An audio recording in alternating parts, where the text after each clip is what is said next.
네, 여러분 안녕하세요. 금가격이 또 한번 역사상 최고점을 경신했습니다.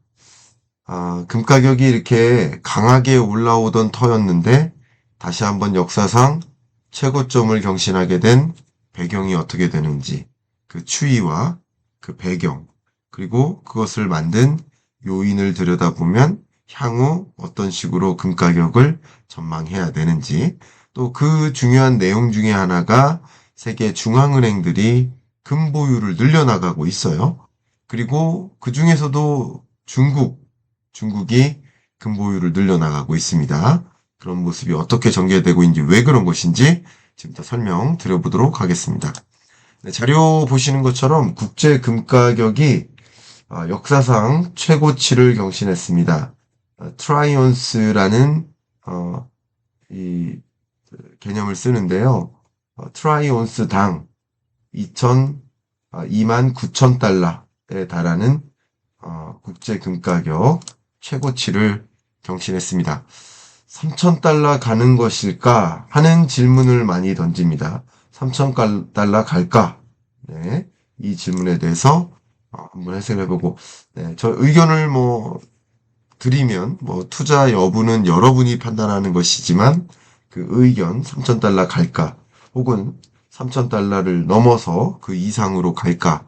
그 부분에 대해서 어떤 요인들을 들여봐야 되고, 나는 어떻게 이런 것들을 해석해야 되는지, 지금부터 말씀드려보도록 하겠습니다. 일단 국제 금 가격이 최고치를 경신하게 된 여러 가지 배경, 그것은 어쨌든 수요에 있다. 모든 가격은 수요와 공급에 의해서 결정되어지는데, 수요가 지속적으로 늘어나고 있다, 가격은 지속적으로 상승한다. 이렇게 매칭이 되겠네요. 어쨌든 금을 공급하는 양이 상대적으로 제약적인데 금 수요가 지속적으로 늘어난다라는 것은, 그리고 앞으로도 금 수요가 늘어날 것으로 예상이 된다면 금 가격이 상승하겠죠. 그러니까 금 가격이 오르는 배경을 답변드리기보다 금 수요가 늘어나는 배경이 무엇인지를 말씀드려야 되겠죠. 보시는 것처럼 2024년 연간 금 수요, 세계 금 수요를 기록을 보니까 역사상 고점을 기록했습니다. 역사상 고점에 해당되는 금 수요를 기록했습니다. 그리고 이 값은 보시는 것처럼 1, 2, 3분기 값이고, 핑크색이, 그리고 여기 보라색이 4분기예요. 그러니까 4분기끼리만 비교해봐도 역사상 고점에 달하는 금 수요가 일어났었다. 그리고 24년 전체를 놓고 봐도 그 어떤 해보다도 금 수요가 가장 많았다. 역시 금 수요가 많아진 만큼 금 가격도 역사상 고점을 갱신했다. 이렇게 평가를 할 수 있겠습니다. 자, 그러면 이렇게 금 가격이 사상 최고치를 경신하게 된 것, 역시 금도, 비트코인도, 혹은 그 밖에 주식, 부동산 할 것 없이 이런 자본시장, 자산시장의 움직임은 거시경제와 맞물려서 돌아간다. 거시경제적 흐름과 뗄래야 뗄 수가 없다. 그래서 우리는 거시경제를 공부하는 겁니다. 근데 제가 최근에 이 두 가지의 보고서에 대해서 한 번이 아니라 한 두 번 혹은 세 번 정도 이 보고서를 가지고 분석하는 영상을 여러분께 공유해 드렸었습니다. 2024년 12월에 발간된 OECD의 경제전망, 그리고 IMF의 2025년 경제전망 1월 보고서, 이 최근 경제전망 보고서를 여러분께 적어도 두 번 이상 설명을 드렸었는데, 즉시 분석과 경익남 시그니처 영상으로 다 이미 남아 있습니다. 자, 여기서 보시면 먼저 OECD 경제 전망에서도 불확실성을 강조했고, 또 역시 IMF도 여기 보시면 부제로 uncertain 이라는 단어가 이렇게 남아 있는 것처럼 uncertainty, 불확실성을 강조했습니다. 자, 이 각각의 보고서에 있는 그 불확실성을 강조하면서 제가 여러분께 이미 보여드렸던 그 그래프를 보여드리겠습니다. OECD 경제전망 보고서에서 보여드렸던 그 자료인데요. 보신 것처럼 무역 정책에 대한 불확실성이 역사상 고점을 기록한다라고 OECD가 진단했습니다. 보신 것처럼 2017년 트럼프 1기가 등장하고 2018년부터 미국이 중국에 대해서 관세를 부과하니 중국도 질세라 관세를 같이 부과하고 하면서 관세 전쟁을 펼쳤고 2019년 연말 2020년 초까지 관세 전쟁이 유지됐습니다. 그리고 무역 정책에 대한 불확실성은 더군다나 2020년 팬데믹 위기 이후에도 또 고조됐었습니다. 여러분 기억하십니까? 팬데믹 당시에 어떤 특정 부품, 원자재 공급이 차단된다. 공급망 병목 현상이 일어난다. 하는 것들 기억하시죠? 예, 그러면서 공급 차질이 있어서 예를 들면 뭐 맥도날드 햄버거에 뭐 상추가 없다든가 뭐 이런 일들이 여러 번 회자가 됐었죠. 기억하십니까? 그런 것도 무역 환경에 있어서의 불확실성을 보여줘요. 그만큼 팬데믹 때조차 트럼프 일기 때조차 이 인덱스로 표현하면 300을 밑도는 수준의 불확실성이 존재했었는데 2025년 들어서 이 트럼프 시대의 무역 전쟁 이것으로 인한 또 다른 무역 정책의 불확실성이 고조되지만 역사상 고점에 달하는 수준의 불확실성이다. 그래서 OECD가 표현한 그 문구를 그대로 읽어드리면 significant uncertainties persist. 매우 중대한 불확실성들이 지속된다라고 OECD가 진단을 한 겁니다. 역시 IMF 경제전망 보고서에 담겨 있는 그 무역 정책의 불확실성에 대한 진단, 그래프의 모습은 유사하지만 어쨌든 18, 19년에 미중 패권 전쟁, 무역 전쟁이 격화되던 그죠? 그런 지점이었고 그 이후 특히 가장 높은 수준의 유로존 입장에서나 아니면 세계 경제적으로 보나 그 당시 어떤 때보다도 24년 말 25년 초 그 무역 정책의 불확실성이 더 고조되는 모습이다. 라고 두 기관이 경제 관련 경제기구, 경제 관련 국제기구 두 개 기관이 이렇게 진단을 한 겁니다. 그러니까 불확실성이 고조된다. 불확실성은 물음표고 물음표가 커진다. 라는 것은 앞으로 어떻게 될지 몰라. 이 자본시장에서 가장 싫어하는 게 예측 불가능성이에요. 불확실성이에요. 물음표가 크면 적극적으로 공격적 투자를 하기가 어려워요. 그러니까 많은 투자자들이 안전자산 선호 현상이 증가할 수밖에 없겠고 안전자산에 대한 선호 현상이 증폭되는 여정에서 뭐를 선호하게 됩니까? 달러와 금을 선호하게 되죠. 그러니까 당연히 금 가격이 이렇게 치솟게 된 것이다. 이렇게 해석해 볼 수 있겠죠. 더군다나 25년 2월 4일부로 미중 간의 무역 전쟁이 뭐 과연 관세 때릴까? 뭐 때릴 것 같아 하는 불안감이 있었지만 정말 때린 거죠.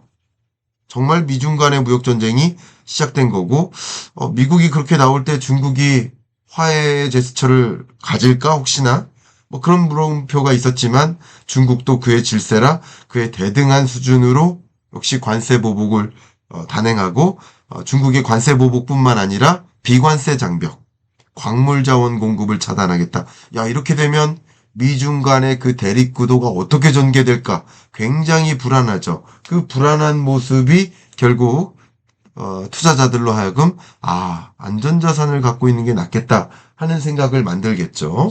자, 특히 오늘 발표된 마침 국제금융센터에서 글로벌 주요 리스크가 무엇이 있는가를 모니터링하고 있는데 역시 트럼프 관세 정책 이걸 가장 발생 가능성이 높고 발생했을 때 영향력도 높은 가장 중요한 리스크 요인으로 꼽습니다. 트럼프의 관세 정책이 단행되면 또 그것이 촉발하는 자산 가격 조정 효과가 있겠죠. 주식시장에서 트럼프발 관세 정쟁이 격돌하면 격돌할수록 무서우니까 주식시장에서 내던지고 달아나는 거 아니겠습니까? 또 그런 여정에서 안전자산 선호 현상, 달러 선호 현상도 있으니까 달러화 강세도 있고요. 뭐 이런 것들이 또 경기 침체 요인이 되고요. 이런 것들이 맞물려서 더군다나 중국 내수 경기는 안 좋고 유럽의 정정 불안은 있으니 차라리 이럴 바에는 금을 갖고 있자 하는 움직임으로 지금 자본시장에서의 움직임이 일어나고 있다라는 것이죠. 해석을 해본다면. 또 국제금융센터에서 글로벌 탑10 리스크를 꼽는 과정에서 뭐 한문단으로 이렇게 정리를 했는데 제가 그대로 좀 말씀드려 보도록 하겠습니다. 25년 2월 달에 가장 중요한 리스크 요인이 뭐냐? 트럼프 관세 정책에 대한 우려가 크게 증가한 가운데 관세 부과 시 예상되는 자산 가격 조정과 달러화 강세, 또 글로벌 경기 침체 리스크 이런 것들이 높은 수준을 유지한다. 이러기 때문에 외국인 FDI와 증권투자 등이 당분간 아시아권, 중국이나 베트남 이런 나라로의 FDI 유입액, 증권투자 유입액이 주춤할 수밖에 없고 더 미국으로 돈이 향할 가능성이 높고 또 미국 달러화 강세를 유지하게 만들고 또 금 선호 현상을 만들 것이다라고 이런 내용을 통해서 해석해 볼 수 있겠죠. 이렇게 금 가격이 치솟게 된 거시경제적 배경은 일단 말 그대로 uncertainty, 불확실성입니다. 2025년은 경제적으로 봤을 때 불확실성의 시대 이렇게 정의하면 어떨까 의견을 드려보고 싶습니다. 이렇게 불확실성이 고조되다 보니까 금 보유 성향이 강해지고 그 금 보유 성향 때문에 또 금 가격이 올라가는 모든 가격은 수요와 공급에 의해 결정되고 수요가 폭발적으로 증가하는 국면에서는 가격이 상승할 수밖에 없지 않겠는가 이렇게 의견을 드려보겠습니다. 특히 금을 보유하려는 그 움직임 중에서도 중앙은행, 글로벌 중앙은행들이 금 보유를 늘려나가고 있습니다. 개인도 금을 보유할 수 있고 기업이나 기관도 금을 보유할 수 있지만 각국의 중앙은행들이 금 보유를 늘려나가고 있다. 그래프 보시는 것처럼 20년, 21년, 22년, 23년 근래 들어 계속 금 보유량을 늘려나가고 있는 그런 현상이 지배적으로 나타나고 있습니다. 자, 이렇게 세계 중앙은행이 금 보유를 늘려나가고 있는데 그 이유는 무엇일까? 중앙은행은 어떤 목적으로 금을 보유하려 하는 것일까? 저의 그냥 추측이나 저의 상상이 아니라 공인된 월드 골드 카운슬이라는 직역을 한다면 국제금협회 이렇게 볼 수 있겠는데 이 국제금협회 월드 골드 카운슬에서 금에 대한 투자 관점에서의 평가를 거의 홈페이지 상에 첫째 줄에 놨어요. 이 부분 제가 그대로 읽어드리겠습니다. 골드, 금은 is an important component of central bank reserves because of 이 부분이 중요하죠. 중앙은행의 보유액, 그 외환 보유액을 보통 뜻합니다. 중앙은행이 보유한 보유액 중에서 매우 중요한 하나의 구성 요소에 해당된다. 제가 금을 뭐 귀금속으로서 해석하는 게 아니고 혹은 액세서리로서 뭐 아니면 뭐 몸에 좋은 뭐 이렇게 그런 소재로서 혹은 어떤 제품에 들어가는 중요한 자원으로서 평가하는 게 아니라 자산 시장에서의 가치로서 봤을 때 경제적인 가치로 봤을 때 중앙은행이 보유하고 있는 중요한 컴포넌트에 해당된다. 근데 이 말이 중요합니다. 이 말 때문에 제가 이걸 가지고 온 겁니다. 왜 갖느냐? Because of what? Safety. 첫 번째. 안전성 때문에 갖는 거다. 두 번째, liquidity. 유동성. 그러니까 현금화하거나 할 때 좀 편리하다라는 거예요. 부동산 같은 경우는 현금화하기가 굉장히 골치 아프죠. 그런데 금 같은 경우는 또 현금화하기에 적절할 수 있다. 리퀴디티를 강조했습니다. 세 번째, return이라는 거. 세 번째, return. 그러니까 return characteristics. 그러니까 여러 가지 금이 갖고 있는 성향이 있는데 이 세 가지 characteristics가 있다는 거예요. 그 세 가지가 세 번째가 return입니다. 그러니까 return은 쉽게 말하면 투자했을 때 수익성을 뜻합니다. 내가 금을 샀을 때 금을 샀을 때 가격보다 매수가보다 매도 가격이 더 높은 것이 리턴이 좋은 거죠. 그러니까 안전성도 갖추고 현금화하기도 유리하고 동시에 리턴이 좋다라고 월드 골드 카운슬이 평가를 했습니다. 그렇기 때문에 중앙은행이 금을 보유하는 것이다 라고 썼습니다. 자, 그러면 상대적으로 대외 경제 여건이 unsafe 하면 할수록 금 보유를 늘리겠다. 그죠? 또 리퀴디티는 여건에 따라 차이는 없죠. 그죠? 이건 넘어가고요. 리턴 금을 투자했을 때 투자 수익성이 더 많이 기대된다 하면 중앙은행들이 금을 보유하겠죠. 그러니까 어쩌면 리퀴디티라는 것은 본연의 성질이니까 세이프티라는 면, 리턴이라는 면을 봤을 때 불안정할수록 금 보유 성향이 강하고 금을 보유했을 때 수익성이 기대되면 기대될수록 금을 보유하려 한다. 거의 원론적인 설명입니다. 그러니까 세계 중앙은행이 금을 보유하려는 이 움직임은 무엇 때문이다? 불확실성, 불안하니까 안전자산으로서의 성격을 부여하고 금을 보유하는 모습이고 너도 나도 불확실성을 감지하면 감지할수록 수요가 늘어나니 그러면 금을 보유하는 것이 좋겠구나 라는 것. 이 세 가지 요인입니다. 리퀴디티라는 표현은 환금성이라고 해석해도 적절할 수 있겠네요. 그죠? 자, 이렇게 보면 이제 어쩌면 또 중요해지는 것이 금 보유 국가들끼리 비교해 보는 거예요. 이 부분이 참 재밌습니다. 제가 방금 저녁에 와서 이거를 분석했는데 한번 저를 좀 빼고 크게 보여드리겠습니다. 이 그래프가 워낙 그러니까요. 자, 이렇게 하면 좀 더 잘 보이시겠죠? 제가 좀 최대한 키워보겠습니다. 네, 보여드리면 이렇게 더 키울까요? 네. 그러니까 세계 각국의 중앙은행이 보유하고 있는 외환 보유액의 규모, 총 외환 보유액의 규모가 이렇게 초록색으로 표시되어 있습니다. 중국, 일본, 인도, 사우디아라비아, 또 한국, 주요국들만 제가 표시한 겁니다. 주요국들. 주요국들끼리 이렇게 쭉 나열을 했는데 총 외환 보유액에 비하면 그 외환 보유액의 일부인 금, 그죠? 금의 규모는 상대적으로 중국은 규모가 작아 보이네요. 언뜻 눈으로만 봐도. 그렇죠?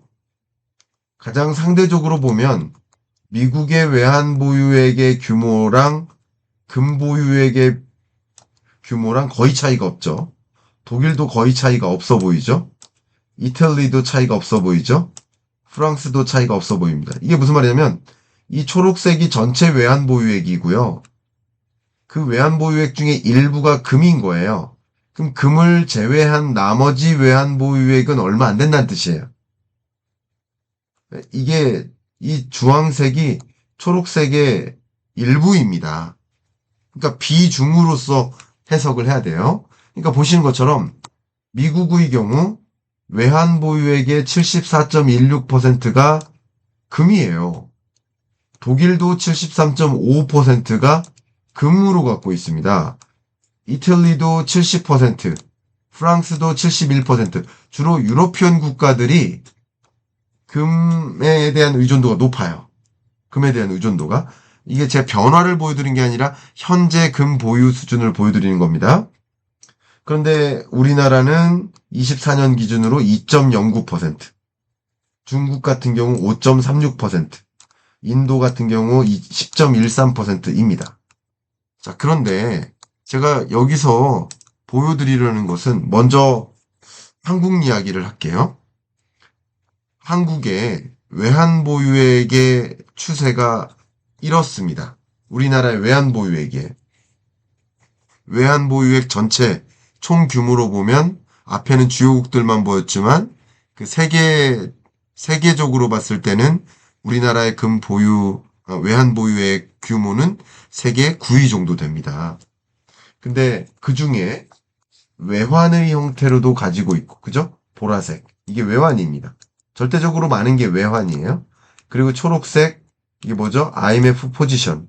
그리고 이 빨강색에 가까운 색, 예, 특별 인출권. 그리고 마지막 이 파랑색이 금입니다. 그러니까 이 금의 형태로, 전체 외환 보유액에서 금의 형태로 갖고 있는 비중이, 이 보시는 것처럼 2%라는 거예요. 2%, 우리나라는. 그런데 이 금 보유액이 2013년 이래로 한 번도 늘린 적이 없어요. 금 보유가 10년 넘게 그대로입니다. 우리나라의 경우에는. 근데 세계 중앙은행들은 금 보유를 늘려나가고 있고, 더군다나 이런 불확실성을 인식하고 금 보유를 늘려나가는 움직임이 지배적으로 나타나고 있죠. 아까 보여드렸던 것처럼. 근데 우리나라의 금 보유량은 단 1g도 늘지 않았습니다. 한국은행은 금 보유 확대에 매우 신중한 접근을 갖고 있고요. 또 미 달러와 유동성을 유지하는 것도 또 바람직하다는 입장. 그 부분도 저는 존중을 할 수 있겠습니다만 어쨌든 세계적인 흐름과는 좀 역행하는 모습임을 우리는 확인할 수 있습니다. 자, 그러면 이제부터 오늘 이야기의 어떤 중심인 또 중국의 금 보유, 이 부분을 말씀드리지 않을 수가 없어요. 중국은 어떤 식으로 금을 보유하려 하느냐. 아까는 세계 주요국과 비교한 거예요. 근데 금 보유 비중이 5% 수준으로 미국이나 뭐 그 밖의 주요국들, 독일이나 이런 유러피언 주요국들과 비교했을 때 전체 외환 보유액에서 절대적으로 많은 비중을 외환으로 가지고 있고 금의 형태로 갖고 있는 건 얼마 안 된다라는 걸 확인하셨죠? 그러면 중국은 지금 고작 5%라고 이렇게 표현해 볼게요. 그런데 중국의 중앙은행도 금 보유액을 계속 늘려가고 있는 모습이 여러분 눈에 띄게 나타나죠? 중국의 금 보유액을 늘려나가는 중앙은행의 행보도 계속 지속되고 있습니다. 근데 중국에서는 중앙은행뿐만 아니라 private reserves, 그러니까 가계나 기업도, 기관이나 가계나 기업도 금 보유를 늘려나가고 있습니다. 유독 금 보유량을 늘려나가는 그 주체는 개인이라는 걸 확인할 수 있습니다.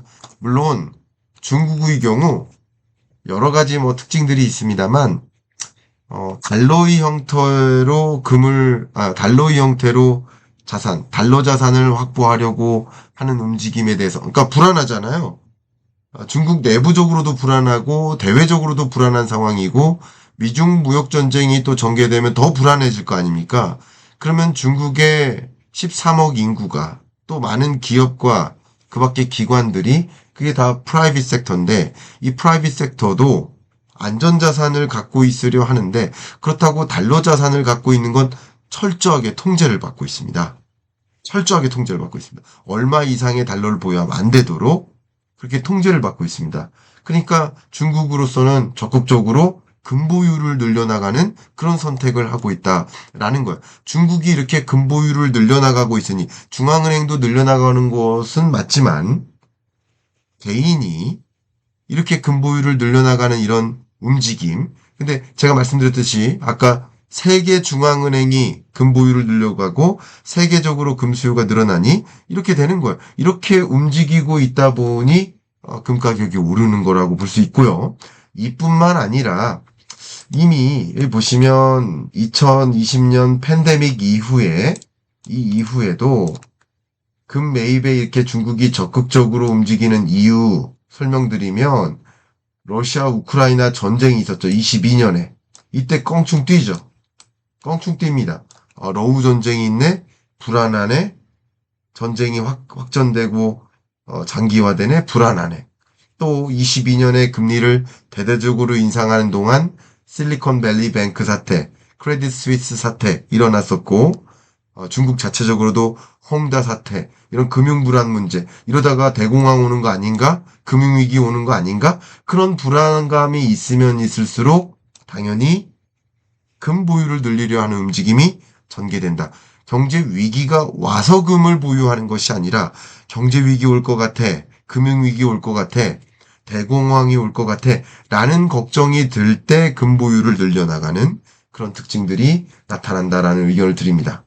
뿐만 아니라 금 현물, 금 바라든가 이런 형태로 금을 보유하는 움직임도 있지만 ETF의 형태로, 골드 ETF의 형태로도 금 보유를 늘려나가는 모습이 두드러지게 나타납니다. 특히 러시아 우크라이나 전쟁 이후 굉장히 빠른 속도로 늘어나죠. 그래서 누적 보유량으로 보나 실시간 어셋으로서 자산관리의 어셋으로서 보유하는 그 수준으로 보나 어떤 것으로 보나 최대치를 경신하는 그런 모습입니다. 이런 과정 속에서 중국이 이렇게 금을 보유하는 것이다. 그러면 중국이 이렇게 금을 보유하려는 움직임은 아무래도 미중 간의 무역 전쟁이 격화되면 격화될수록 중국은 히토류 공급 안 하겠다. 미국은 그래? 그럼 우리도 그에 상응하는 조치를 할 거야 하면서 반도체 공급 안 하겠다. 이런 식으로 더 강한 경제 제재 가하겠다. 관세 더 끌어올리겠다. 이런 식으로 더 치닫게 움직이는 과정에서는 당연히 불안하죠. 그러니까 금 보유를 늘리려는 움직임도 가져갈 수 있는 거죠. 그런 움직임이라고 좀 이해해 보시면 어떨까요? 그런데 하물며 중국은 왜 유독 금 보유 경향이 강하게 전개될까? 그 이유는 중국 경제 자체적인 불안감입니다. 중국 경제가 제가 자주 보여드리고 있습니다만 한때 14%대의 고성장을 했지만 이제는 10%도 9% 8%도 6%도 5%도 안 되는 4%대로 내려왔고 또 올해는 그마저도 4.6%, 4% 중반대로 치닫게 되는 모습입니다. 이렇게 성장률이 주춤해져요.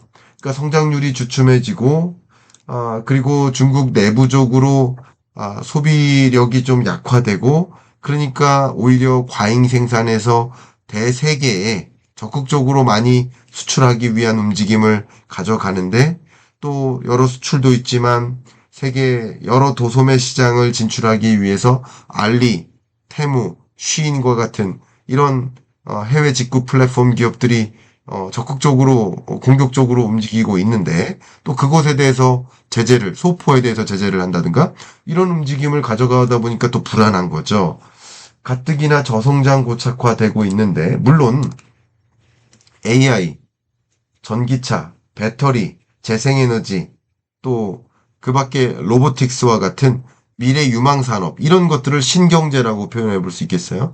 중국이 생각하고 있는 이 신경제는 5% 수준이 아니라 10% 이상으로 굉장히 강하게 고성장해요. 그러나 중국의 주요 전통 산업들은 마이너스 성장하고 제로 성장하고 있다 보니까 이게 같이 구경제와 신경제 그게 서로 이 성장률을 끌어내리는 역할, 또 신경제는 성장률을 끌어올리는 역할, 이게 맞물리다 보니까 어쨌든 저성장 고착화, 중성장화 되고 있는 걸 과거의 고성장을 못할 것인 거예요. 이렇게 기대를 하는 거, 부정적인 기대가 더 많아지는 거죠.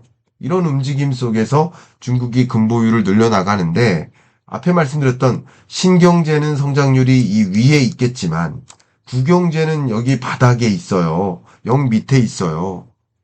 그러니까 평균 성장률이 4.5%에 달한다라고 볼 수 있는 거예요. 근데 지금 이 구경제적인 측면을 볼게요. 중국의 통상적인 인민들은 AI를 체감합니까? 전기차 수출을 체감합니까? 아니죠.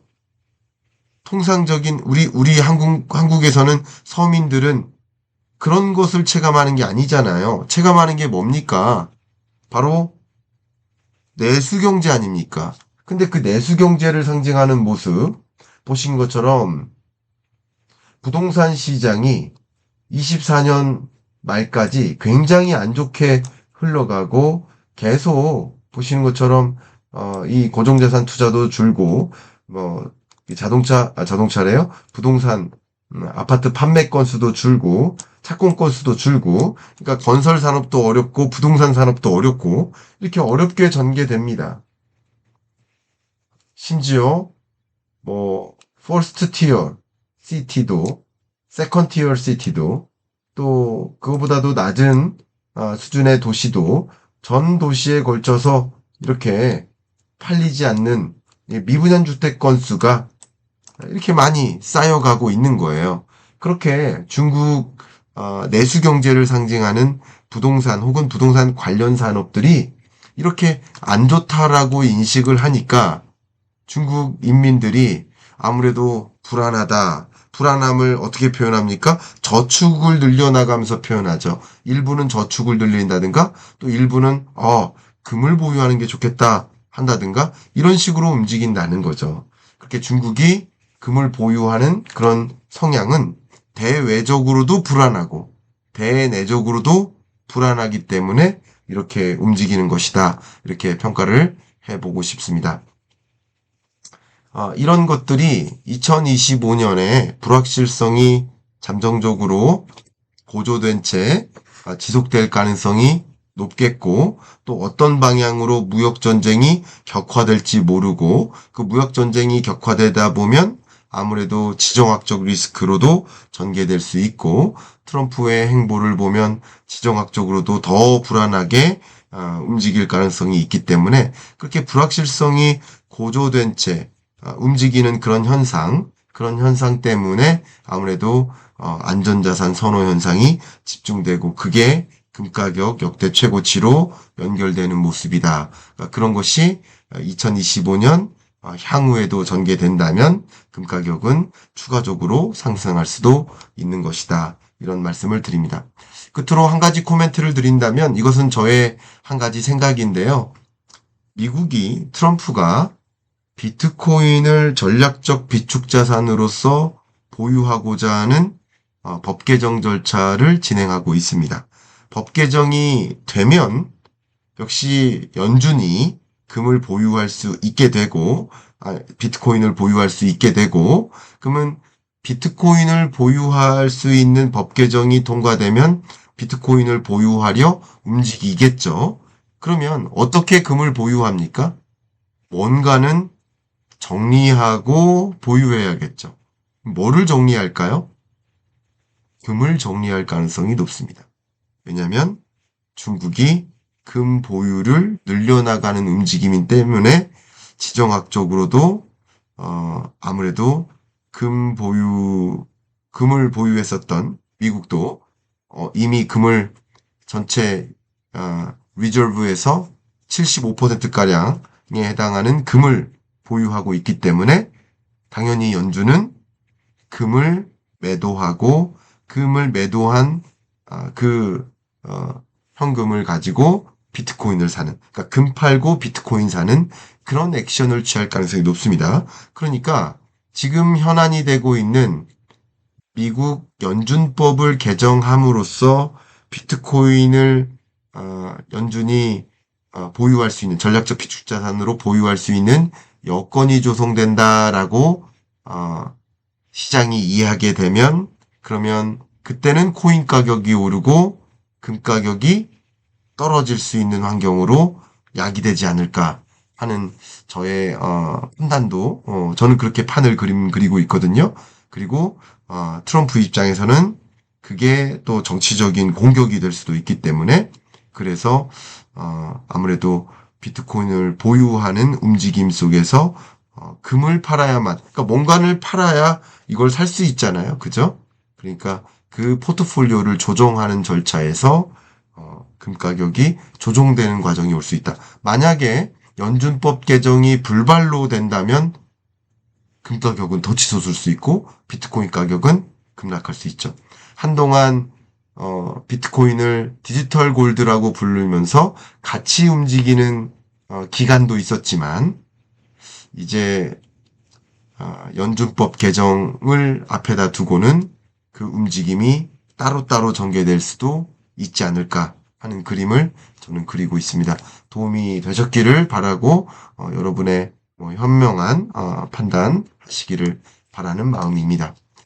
저의 이런 거시경제 분석이나 그 지정학적인 움직임이나 이런 현상들에 대한 판단은 물론 여러분들이 스스로 판단하시는데 이런 것들도 고려하셨으면 좋겠다. 이런 부분들을 혹시 고려하지 못해서 의사결정을 실수하시면 안 되겠다라는 관점에서 여러 가지 배경 지식들을 공유해 드린 것이고 투자적인 의사결정은 여러분이 스스로 하시는 거다라고 다시 한번 강조하겠습니다. 제가 한 가지 말씀드리면 이번 주 토요일이죠. 오프라인에서 여러분을 만날 자리를 마련했습니다. 그 자리에 초대를 하려고 하는데요. 그 자리는 사실 제가 오피셜 클럽을 런칭했고, 매일 여러분과, 경제 뉴스를 공유하고, 또 매주 줌 특강도 하고, 매월 한 번씩 오프라인 특강을 해드리고 있는데, 그 첫 번째 오프라인 특강만큼은 또 구독자 여러분들께 오피셜 클럽에 가입하지 않으신 분들께도 좀 열어드려야겠다 하는 마음에 오픈 세션으로 진행하고자 합니다. 또 2월 8일 날 오프라인 세션 세미나에 참석하길 희망하시는 분은 이 고정 댓글 상단에 고정 댓글을 통해서 또 신청해 주시고요. 그리고 오피셜 클럽 가입 희망하시는 분은 관심 있으신 분은 역시 고정 댓글 참조해서 신청하시길 바라겠습니다. 이상 녹화 마무리하도록 하겠습니다. 감사합니다.